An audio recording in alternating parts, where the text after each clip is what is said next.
Hello everyone, welcome to my channel time to study guys. आज मैं आपके लेकर आई हूँ आपदाओं का वर्गीकरण, जो गाइस बहुत इंपॉर्टेंट टॉपिक होने वाला है BA, BSc, BCom and all courses के लिए, क्योंकि गाइस ये एक ओवरऑल कोर्स है जिसकी मैं सीरीज़ करा रही हूँ।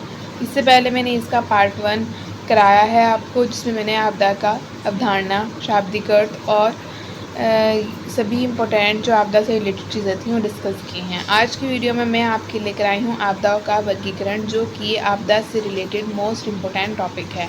आज हम मोस्ट इम्पोर्टेंट टॉपिक आपदाओं का वर्गीकरण करें। भारत किन प्रकार की आपदाओं से सर्वाधिक प्रभावित है, इसको डिस्कस करने वाले हैं। तो चलिए स्टार्ट करते हैं। तो हमारा फर्स्ट क्वेश्चन है जिसे हम कवर करेंगे।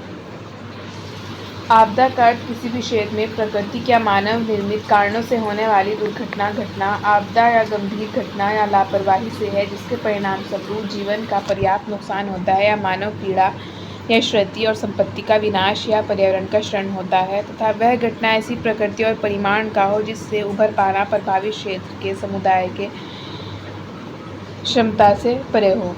यानी कि इसमें बताया गया है जो प्राकृतिक घटनाएं होती हैं या मानव निर्मित घटनाएं होती हैं, यानी कि जो आपदाएं होती हैं वो इतनी गंभीर होती हैं जिसमें पर्यावरण, जीव जंतु, मानव का नुकसान होता है, संपत्ति का नुकसान होता है, और ये एक ऐसी आपदा होती है जिससे उभर पाना प्रभावी क्षेत्र के समुदाय की क्षमता से परे हो, यानी कि उससे उभरा नहीं जा सकता आसानी से।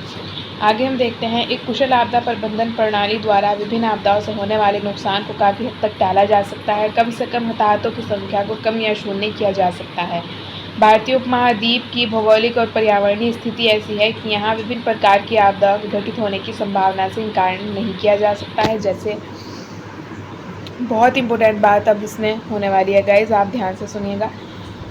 देखिए, इसमें बताया गया है कि हम ये तो नहीं कर सकते कि आपदा को ख़त्म कर सकते हैं या आपदा को टाल दें, क्योंकि हमने इससे पहले भी जैसे आपको बताया है कि आपदा बिना चेतावनी के एकदम से आकस्मिक घटित होती है। इसलिए इसमें हम ये तो नहीं है कि आपदा को हम आने ही नहीं दे सकते, लेकिन ये किया जा सकता है कि हम आपदा के आने की तैयारी में कुछ प्रबंध कर लें। यानी कि हमें ये हो कि आपदा अगर आएगी तो हम ये सब प्रबंध करा हुआ है, हमने ये सब अपने जो मानव हैं या लोग हैं जीवन को, उनको बचा सकते हैं। यानी कि हम लोगों को जो हताहतों की संख्या है जिसमें जैसे लिखा हुआ है उनको कम कर सकते हैं। हम शून्य तो नहीं कर सकते, पर कम कर सकते हैं अच्छी आपदा प्रबंधन प्रणाली बनाकर। जैसे इसमें बताया गया है कि जिन स्थानों पर, जिन शहरों में आपदाएं होने का घटना होने का पहले से ही आशंका होती है, यानी कि जहाँ पे हर साल ही बाढ़ आने के, भूकंप आने के, सूखा पड़ने के जहाँ पे चांसेस होते हैं, तो वहाँ पे कम से कम तैयारी पहले से की जा सकती है। जैसे अब हम देखते हैं, भारतीय उपमहाद्वीप का लगभग 60% भूभाग भूकंप प्रवण क्षेत्र के अंतर्गत आता है। भारत विश्व के लगभग 10 चक्रवातों के प्रभाव में आता है।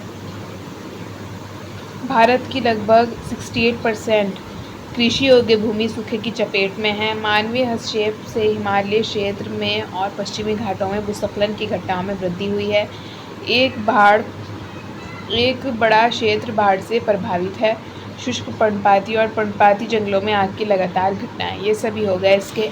अब हम आगे देखते हैं, भारत में बढ़ती जनसंख्या की आवश्यकताओं के कारण पर्यावरण में मानवीय हस्तक्षेप में वृद्धि के कारण विभिन्न प्रकार की आपदाओं की आवृत्ति में वृद्धि हुई है। इसलिए कुशल, प्रभावी और मजबूत आपदा प्रणाली को सक्रिय करना समय की मांग है। यस गाइस, बहुत इंपॉर्टेंट बात की गई है यहाँ पे कि हम जैसे कि आपदाओं को देख रहे हैं कि वो किस तरह से मानवीय जीवन को नुकसान पहुँचा रहे हैं, संपत्ति का नुकसान कर रहे हैं, पूरे घर शहर तबाह कर रहे हैं। तो हम एक आपदा प्रबंधन प्रणाली बनाकर लोगों के जीवन को, स्थानों को, उनके लोगों के घरों को, या जहाँ पे आपदा आने की आशंका है वहाँ का देखभाल कर सकते हैं, रख रखाव करके थोड़ा आपदा को कम कर सकते हैं। ख़त्म तो नहीं कर सकते, नष्ट तो नहीं कर सकते, पर थोड़ा उसके प्रभाव को कम कर सकते हैं एक मजबूत आपदा प्रबंधन प्रणाली के अनुसार या उसके द्वारा।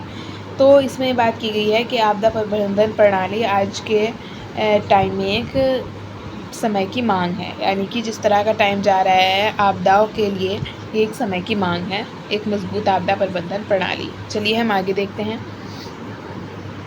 इसमें दिया हुआ है गाइस, भारत में आपदा को निम्न श्रेणियों में बांटा गया है। अब हम इसकी श्रेणियाँ देखते हैं।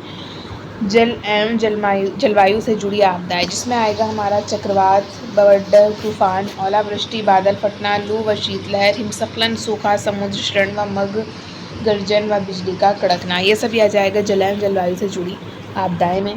अब हम नेक्स्ट देखते हैं भूमि संबंधी आपदाएं, जिसमें आ जाएगा भूस्खलन, भूकंप, बांध का टूटना, खदान में आग एक्सेट्रा। अब हम आगे देखते हैं दुर्घटना संबंधी आपदाएं, जंगलों में आग लगना, शहरों में आग लगना, खदानों में पानी भर जाना, तेल का रिसाव, प्रमुख इमारतों का ढहना, एक साथ कई बम विस्फोट, बिजली से आग लगना, हवाई सड़क एवं रेल दुर्घटनाएं, ये सभी आ गई दुर्घटना संबंधी आपदाएं। नेक्स्ट है हमारी जैविक आपदाएं, जिसमें आएगा महामारियां, कीटों का हमला, पशुओं की महामारियां, जहरीला भोजन आदि, ये सभी आ जाएगा जैविक आपदाओं में। फिफ्थ है हमारा रासायनिक, औद्योगिक एवं परमाणु संबंधी आपदाएं, जिसमें आएगा हमारा रासायनिक गैस व रिसाव, परमाणु बम गिरना आदि, ये सभी हमारी हो गई 5 टाइप्स की श्रेणियाँ आपदाओं की। इससे आएगा हम कह सकते हैं कि आपदा एक ऐसी घटना है जिसका प्रभाव बड़े क्षेत्र पर पड़ता है और उन्हें पूरी तरह से रोकना कोई आसान काम नहीं है, लेकिन इसे निश्चित रूप से प्रबंधित किया जा सकता है। चूँकि विश्व के सभी देश किसी न किसी आपदा से प्रभावित हैं, इसलिए आवश्यक है कि विश्व के सभी देश मिलकर इस दिशा में प्रयास करें। आपदा को रोकने के लिए अंतर्राष्ट्रीय समन्वय की आवश्यकता है। इसके अलावा कार्बन उत्सर्जन और पृथ्वी की प्राकृतिक अवशोषण क्षमता के बीच पारिस्थितिक संतुलन स्थापित करके सुनिश्चित रूप से इस दिशा में अच्छे परिणाम प्राप्त किए जा सकते हैं। यहाँ तक हमारा आई होप कि आप सबका क्लियर हो गया होगा। नेक्स्ट है हमारा प्राकृतिक खतरे से क्या तात्पर्य है, स्पष्ट कीजिए। ये भी मोस्ट इंपॉर्टेंट क्वेश्चन है गाइज। जो भी मैं आपको क्वेश्चन करा रही हूँ सभी इंपॉर्टेंट क्वेश्चन है, क्योंकि मैंने कट कर दिए हैं जो इंपॉर्टेंट क्वेश्चन नहीं थे। जो भी मैं आपको क्वेश्चन करा रही हूँ सभी इंपॉर्टेंट है, इसलिए कि क्वेश्चन को आप ध्यान से देखिएगा। नेक्स्ट है हमारा प्राकृतिक खतरे से क्या तात्पर्य है, स्पष्ट कीजिए। इसमें आएगा हमारा प्राकृतिक खतरा एक प्राकृतिक घटना है जिसका मानव और अन्य जानवर या पर्यावरण पर नकारात्मक प्रभाव पड़ सकता है। प्राकृतिक खतरे की घटनाओं को 2 व्यापक श्रेणियों में वर्गीकृत किया जा सकता है, भूभौतिकीय और जैविक। इसमें गाइस जो इम्पोर्टेंट लाइंस हैं उसे मैंने हाईलाइट किया हुआ है, आप उन्हें ख़ास तौर से ध्यान से देखिएगा। एक प्राकृतिक खतरे और एक आपदा के बीच अंतर का एक उदाहरण यह है कि एक भूकंप खतरा है जो सन 1906 में सैन फ्रांसिस्को भूकंप आपदा का कारण बना था। प्राकृतिक खतरों को मानव जनित प्रक्रियाओं द्वारा एक साया या प्रभावित किया जा सकता है। उदाहरण भूमि उपयोग परिवर्तन, जल निकासी और निर्माण से संबंधित है। ओके, अब हम देखते हैं जैविक खतरे। जैविक खतरे बीमारी एक प्राकृतिक खतरा है जिसे शहरीकरण या खराब स्वच्छता जैसी मानवीय कारकों द्वारा बढ़ाया जा सकता है। कई लोगों को प्रभावित करने वाली बीमारी को प्रकोप या महामारी कहा जा सकता है। आई होप गाइस यहाँ तक आपका बिल्कुल क्लियर कॉन्सेप्ट हो चुका होगा। अब देखते हैं हम आगे। नेक्स्ट हमारा मोस्ट इम्पोर्टेंट टॉपिक है मानव निर्मित आपदाएं। गाइस ये अगर आपदा से रिलेटेड आपका कॉन्सेप्ट चल रहा है और ये क्वेश्चन ना पूछा जाए ऐसा हो नहीं सकता, इसलिए आपको आपदा किसे कहते हैं, आपदा का शाब्दिक अर्थ और आपदा का वर्गीकरण यानी कि प्राकृतिक और मानव जनित आपदाएं तो आपको लर्न करना ही करना है। अब हम देखते हैं मानव निर्मित आपदाएं, जिसमें हम देखते हैं वे आपदाएं जिनकी उत्पत्ति के लिए प्रत्यक्ष रूप से मानवीय क्रियाकलाप उत्तरदायी हैं, मानव जनित आपदाएं कहलाती हैं। मोस्ट इम्पोर्टेंट लाइन है गाइज, आप इसे अच्छे से लर्न करना, ये मोस्ट इम्पोर्टेंट लाइन है। वे आपदाएं जिनकी उत्पत्ति के लिए प्रत्यक्ष रूप से मानवीय क्रियाकलाप उत्तरदायी हैं, मानव जनित आपदाएं कहलाती हैं। मोस्ट इम्पोर्टेंट लाइन है गाइज। ग्रीन हाउस प्रभाव व भूमंडलीय तापन है, इससे संबंधित समस्याएं वायु, जल व ध्वनि प्रदूषण, नाभिकीय दुर्घटना, बम विस्फोट, रेल, वायुयान व सड़क दुर्घटनाएं, शहरी आग आदि मानवीय क्रियाकलापों के ही परिणाम हैं। इसके अतिरिक्त कुछ प्राकृतिक आपदाओं को मानवीय गतिविधियों से भी बढ़ावा मिलता है। उदाहरण वनों काटने से बाढ़, सूखा, भूस्खलन आदि का प्रकोप अधिक विनाशकारी हो जाता है। फोर्थ है हमारा आपदाएं वैश्विक स्तर पर बड़ी तीव्रता से घटित हो रही हैं।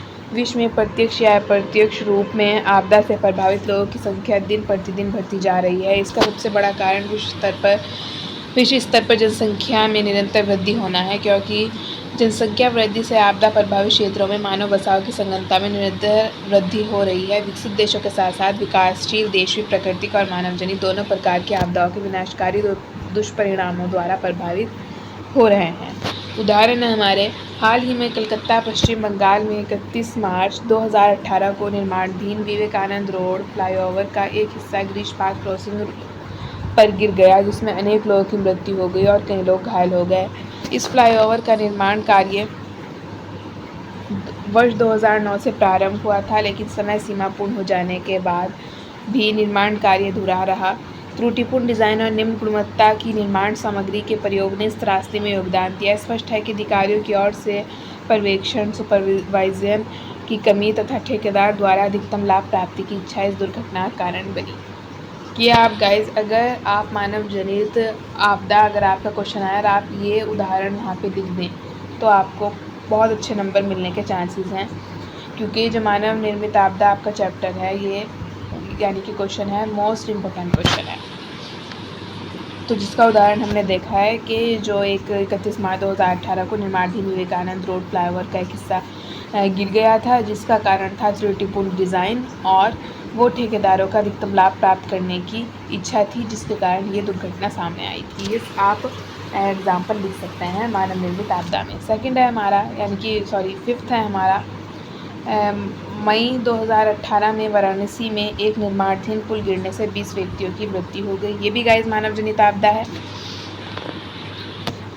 नेक्स्ट है हमारा संयुक्त राष्ट्र यूनाइटेड नेशन द्वारा वर्ष 2014 में जारी की गई रिपोर्ट के अनुसार वर्ष 2013 में भूकंप और जलवायु परिवर्तन के कारण आई आपदाओं से विश्व में लगभग 2.2 करोड़ लोग विस्थापित हुए, जो वर्ष 2012 में संघर्षों के कारण विस्थापित हुए लोगों की संख्या से लगभग 3 गुना अधिक है। तो गाइज अब हम नेक्स्ट देखते हैं अपना क्वेश्चन, आपदाओं के कारण स्पष्ट कीजिए। ये भी मोस्ट इम्पोर्टेंट क्वेश्चन है गाइज कि आपदाएं क्यों आती हैं, इसके क्या कारण हैं। आपदा के 2 कारण हैं। पहला प्राकृतिक कारण, जिसमें वायुमंडलीय परिवर्तन, भूगर्भीय हलचल, ज्वालामुखी उद्गार, जलवायु परिवर्तन, उल्कापात, इन सभी के प्रभाव से प्राकृतिक आपदाओं की संभावनाएं बनी रहती हैं। दूसरा है मानव जनित कारण। पहला है प्राकृतिक, दूसरा है मानव जनित, जिसमें आधुनिकीकरण, औद्योगिकरण, शहरीकरण आदि कारक सम्मिलित होते हैं। अब हम नेक्स्ट देखते हैं गाइज, ये भी बहुत इंपॉर्टेंट टॉपिक है कि आपदाएं किस कारण से घटित होती हैं। इसमें हमारा फर्स्ट है गाइज, इन सभी का विस्तार पूर्वक विवरण निम्नलिखित है। इसका हम विस्तार से विवरण करते हैं, यानी कि हम वर्णन करते हैं, इसका विस्तार से देखते हैं गाइज। पहला है हमारा प्राकृतिक कारण। इसमें आएगा हमारा फर्स्ट वायुमंडलीय परिवर्तन। वायुमंडल में होने वाला परिवर्तन वायुमंडलीय परिवर्तन कहलाता है। वर्तमान में विभिन्न प्रदूषणों के प्रभाव से वायुमंडल में कई तरह के परिवर्तन और आपदाएं आ रही हैं। वायुमंडल में हो रहे परिवर्तन से ग्रीन हाउस प्रभाव प्रभावित होता है, जिससे भूमंडलीय ताप में वृद्धि के कारण समुद्री जल स्तर में वृद्धि होती है, जो सुनामी, बाढ़, बादल फटना, सूखा पड़ना आदि प्राकृतिक आपदाओं को जन्म देती हैं। इसी के साथ गाइस हमारा वायुमंडलीय परिवर्तन कंप्लीट होता है कि किस कारण से वायुमंडलीय परिवर्तन के कारण आपदाएं जन्म लेती हैं। सेकंड है हमारा भूगर्भीय हलचल। भूमि के अंदर होने वाली हलचलें भूगर्भीय हलचल कहलाती हैं। पृथ्वी अपनी घूर्णन गति के कारण समय समय पर बदलाव करती रहती है और यही बदलाव कई आपदाएं जैसे भूस्खलन आदि का कारण बनते हैं। वास्तव में पृथ्वी अपनी स्थिति में परिवर्तन होती है। भूगर्भीय हलचल छोटे और बड़े पैमाने दोनों में हो सकती हैं। इस बात का अनुमान उसके परिणामों पर निर्भर करता है। थर्ड है हमारा ज्वालामुखी उद्गार। ज्वालामुखी एक महत्वपूर्ण क्रिया कहलाती है, जिससे धरातल में विभिन्न स्थलाकृतियों का निर्माण होता है। ज्वालामुखी उद्गार से प्रभावित होने वाले क्षेत्रों में भूस्खलन, भूकंप, सुनामी, राख का गुबार जैसी प्राकृतिक आपदाएं आने की संभावनाएं होती हैं। फोर्थ है हमारा जलवायु परिवर्तन। जलवायु में दशकों या दीर्घकालिक समय में होने वाले परिवर्तन को जलवायु परिवर्तन कहते हैं। जलवायु में होने वाले परिवर्तन विभिन्न प्रकार की प्राकृतिक आपदा को जन्म देती हैं। वर्तमान में जलवायु परिवर्तन के कारण बाढ़, सूखा पड़ना, बादल फटना जैसी कई प्राकृतिक आपदाएं उत्पन्न होती हैं।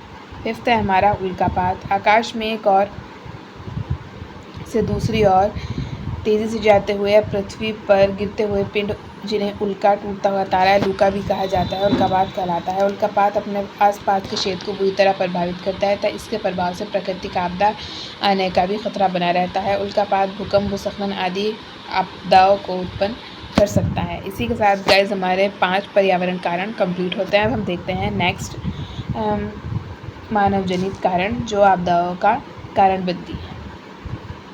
अब गाइस हमारा है मानव जनित कारण जो आपदाओं का कारण है मानव जनित। आधुनिकीकरण। आधुनिकीकरण सामाजिक परिवर्तन की एक ऐसी प्रक्रिया है जो वैज्ञानिक दृष्टिकोण और तर्क पर आधारित होती है। इसका उद्देश्य केवल सामाजिक, आर्थिक व राजनीतिक व्यवस्थाओं में परिवर्तन करना है।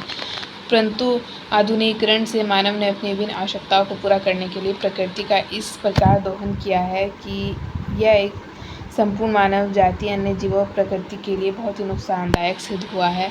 आधुनिकीकरण ने न केवल विभिन्न प्रदूषणों को उत्पन्न किया है बल्कि वर्तमान में प्राकृतिक आपदाओं का कारण भी आधुनिकीकरण ही है। आधुनिकीकरण कई आपदाओं जैसे बाढ़, सूखा, भूस्खलन, हिमस्खलन आदि को उत्पन्न करने का कारण है।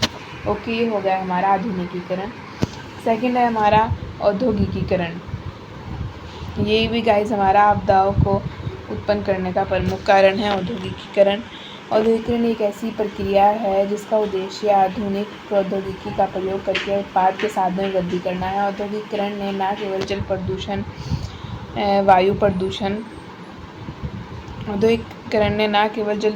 वायु प्रदूषण, ध्वनि प्रदूषण आदि प्रदूषणों को उत्पन्न किया है बल्कि यह कई प्राकृतिक आपदाओं का कारण भी है। बड़े बड़े उद्योगों के निर्माण में उनसे निकलने वाला धुआं तथा तरल रासायनिक पदार्थों का समुद्र में मिलना, सभी प्रक्रियाएं बड़े पैमाने पर प्रकृति को प्रभावित करती हैं। इनके प्रभाव से ग्लोबल वार्मिंग, समुद्र स्तर से सुनामी, बादल फटना आदि आपदाओं का खतरा बना रहता है।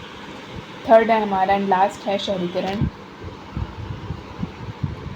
शहरी क्षेत्रों के विस्तार व जनसंख्या का ग्रामीण क्षेत्रों से शहरी क्षेत्रों की ओर स्थानांतरण शहरीकरण कहलाता है, जो पूरी दुनिया में होने वाला एक वैश्विक परिवर्तन है।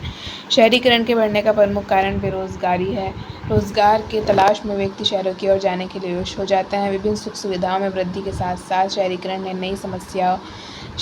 कई समस्याओं जैसे निर्धनता, आर्थिक समस्या, आवास की कमी, गंदी बस्तियों का निर्माण, पर्यावरणीय समस्या आदि को भी जन्म दिया है। और इस समस्याओं का विकराल रूप प्राकृतिक आपदाओं का कारण बनता है, क्योंकि बारिश आने पर पानी की निकासी न होने से बाढ़, गंदगी के कारण बीमारियां आदि का खतरा कई गुना बढ़ जाता है। इसी के साथ गाइस हमारे आपदा के मानव जनित कारण भी कंप्लीट होते हैं। आज की वीडियो में गाइस हमने डिस्कस किए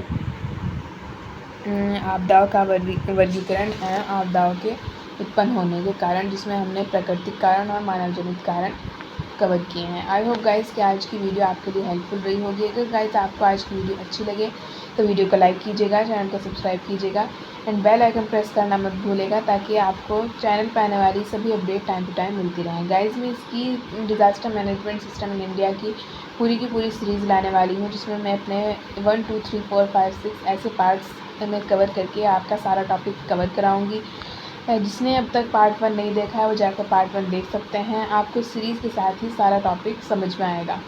तो गाइज़ अब मैं मिलती हूँ नेक्स्ट पार्ट में, जिसमें मैं आगे के टॉपिक कवर कराऊंगी डिज़ास्टर मैनेजमेंट से रिलेटेड। तो गाइज़ बिल्कुल भी मिस मत कीजिएगा आगे की आने वाली वीडियोज़। तो गाइज़ चलती हूँ, मिलते हैं नेक्स्ट वीडियो में नए टॉपिक के साथ। तब तक के लिए good bye, thanks for watching, best of luck for your exams, good bye, take care.